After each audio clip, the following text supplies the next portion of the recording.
यह कहा गया कि मेरी सरकार राष्ट्र निर्माण की उस सोच के प्रति संकल्पित है जिसकी नींव 2014 में रखी गई। 2014 में भारत के राष्ट्र निर्माण की नींव रखी गई मान्यवर।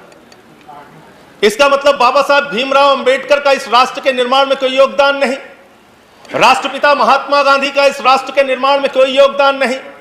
इसका मतलब पंडित जवाहरलाल नेहरू का इस राष्ट्र के निर्माण में कोई योगदान नहीं, लाल बहादुर शास्त्री जी का इस राष्ट्र के निर्माण में कोई योगदान नहीं, चौधरी चरण सिंह जी का इस राष्ट्र के निर्माण में कोई योगदान नहीं। अरे सबको छोड़ दीजिए, क्या स्वर्गीय पंडित अटल बिहारी वाजपेयी जी का भी इस राष्ट्र के निर्माण में कोई योगदान नहीं?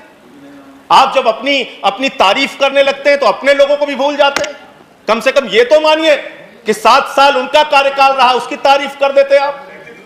लेकिन व्यक्तित्व का संकट है जो आपने कहा, कैसे तारीफ करें, कैसे चर्चा करें। और नया भारत की बात कही गई मान्यवर, निश्चित रूप से नया भारत बना है।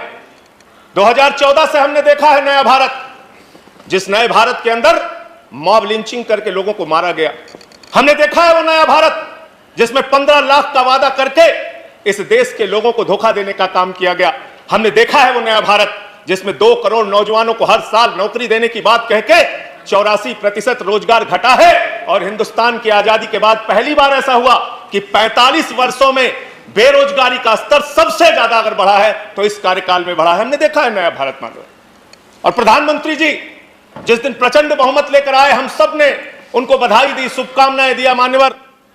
और उन्होंने एक बात कही थी कि सरकारें बहुमत से चलती हैं लेकिन देश सर्वमत से चलता है।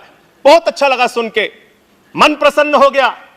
लेकिन हमने देखा वो सर्वमत का देश, हमने देखा किस तरह का वातावरण इस पार्लियामेंट के अंदर बनाया गया, लोकसभा के अंदर बनाया गया। हमने देखा मान्यवर, इस संविधान के तहत इस लोकसभा राज्यसभा का गठन हुआ है।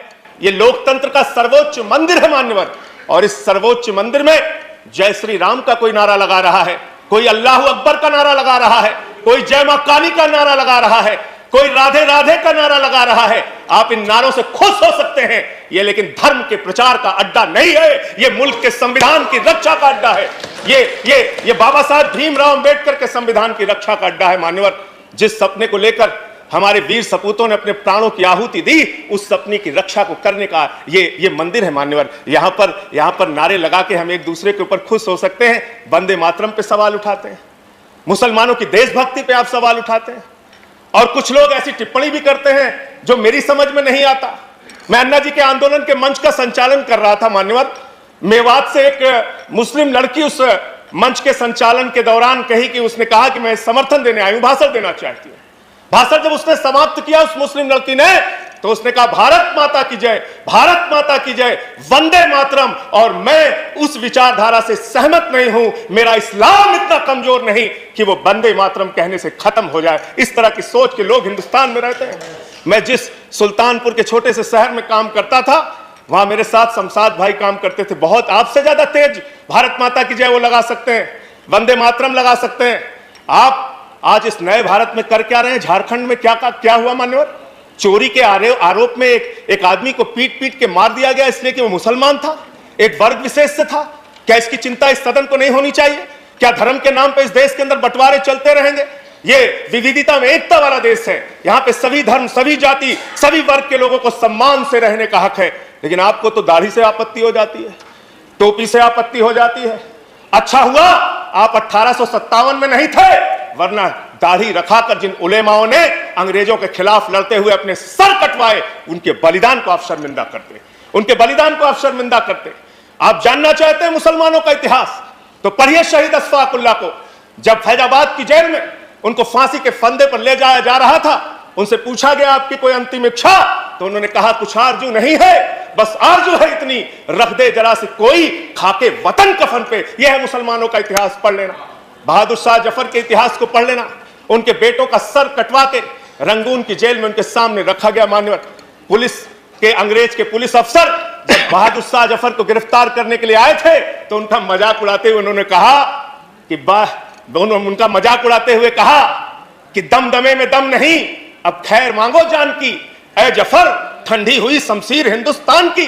तो उस बहादुर शाह जफर ने अंग्रेज अफसर को जवाब दिया था कि गाजियों में बू रहेगी जब तलक ईमान की, तख्त लंदन तक चलेगी तेग हिंदुस्तान की। हिंदुस्तान के मुसलमानों के इतिहास को पढ़िए, उनके प्रति आपके मन में सम्मान पैदा होगा। और ये दाढ़ी और टोपी से और वंदे मातरम लगाने से और अल्लाह अकबर कहने से किसी का धर्म अगर कमजोर हो जाता है तो माफ कीजिएगा, आपका धर्म, आपके धर्म की व्याख्या बहुत कमजोर है। हिंदू धर्म जिसको हम मानते हैं, वो हिंदू धर्म तो कहता है वसुधैव कुटुंबकम, पूरा विश्व हमारा परिवार है।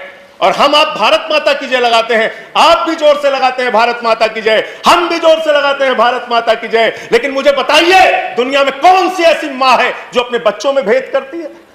दलित बच्चे को अलग निगाह से देखेगी, मुसलमान बच्चे को अलग निगाह से देखेगी, पिछड़े बच्चे को अलग निगाह से देखेगी, सिख बच्चे को अलग निगाह से देखेगी।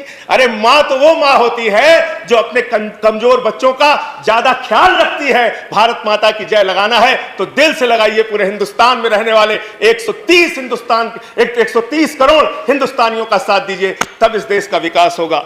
चमन में एक तलाते रंग बू से बात बनती है, चमन में एक तलाते रंग बू से बात बनती है। हम ही हम हैं तो क्या हम हैं, तुम ही तुम हो तो क्या तुम हो। इस बदलिए, इस धारणा को बदलिए, इस विचारधारा को बदलिए। आयुष्मान भारत की मानवर चर्चा भी वही करके खत्म करूंगा।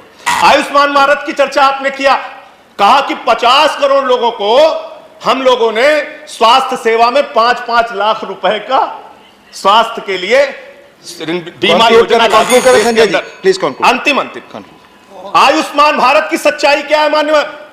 उस योजना में आपने इतनी शर्तें लागू कर दी कि अगर आपके घर में मोटरसाइकिल है तो आयुष्मान योजना का लाभ नहीं मिलेगा। अगर आप ठंडा पानी पीते हैं, फ्रिज आपके घर में है तो आयुष्मान योजना का लाभ नहीं मिलेगा। 50,000 रुपए का अगर आपके पास किसान क्रेडिट कार्ड है तो आयुष्मान योजना का लाभ नहीं मिलेगा। मैं दूसरे वक्ता को आमंत्रित कर रहा हूं।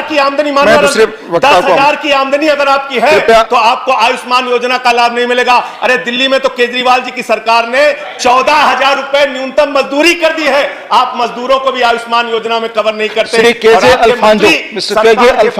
ऐसी चिट्ठी लिखते हैं, ऐसी दुर्भावना से लिखते हैं। मैं खत्म करूंगा सर, 1 मिनट सबको अंत में ऑलरेडी 11 मिनट सबको आपने दिया, 11 मिनट हो गए हैं। 1 मिनट सर, 1 मिनट आप बैठे प्लीज, आनंद जी प्लीज। अंत में इस सरकार के लिए चंद लाइनें बस वही पढ़ के खत्म करूंगा। हिंदू और मुस्लिम के एहसासात को मत छेड़िए, अदम गोंडवी की लाइनें हैं। हिंदू और मुस्लिम के एहसासात को मत छेड़िए, अपनी कुर्सी के लिए जज्बात को मत छेड़िए। हम में कोई हूड़ है, कोई शक, कोई मंगोल है, दफन है जो बात, अब उस बात को मत छेड़िए। गर गलतियां बाबर ने की, जुम्मन का घर फिर क्यों जले, ऐसे नाजुक वक्त में हालात को मत छेड़िए एक जंग मिलजुल कर गरीबी के खिलाफ। दोस्तों मेरे मजहबी नगमात को मत छेड़िए। इन्हीं पंक्तियों के साथ सबका साथ सबका विकास आप करिए। डॉक्टर किरोड़ीलाल मीणा और राष्ट्रपति किरोड़ीलाल मीणा जी समर्थन करता हूं। आपकी बात रिकॉर्ड पे। लेटेस्ट न्यूज़ और आपकी ज़िंदगी के दिन भर की बड़ी जानकारी को समझने के लिए और जानने के लिए हमारे चैनल रिकवरी 24 को सब्सक्राइब करें और बाजू वाला बेल आइकन दबा के ऑल पर क्लिक ज़रूर करें और साथ ही में इस वीडियो को लाइक, शेयर और कमेंट भी ज़रूर करके जाएं।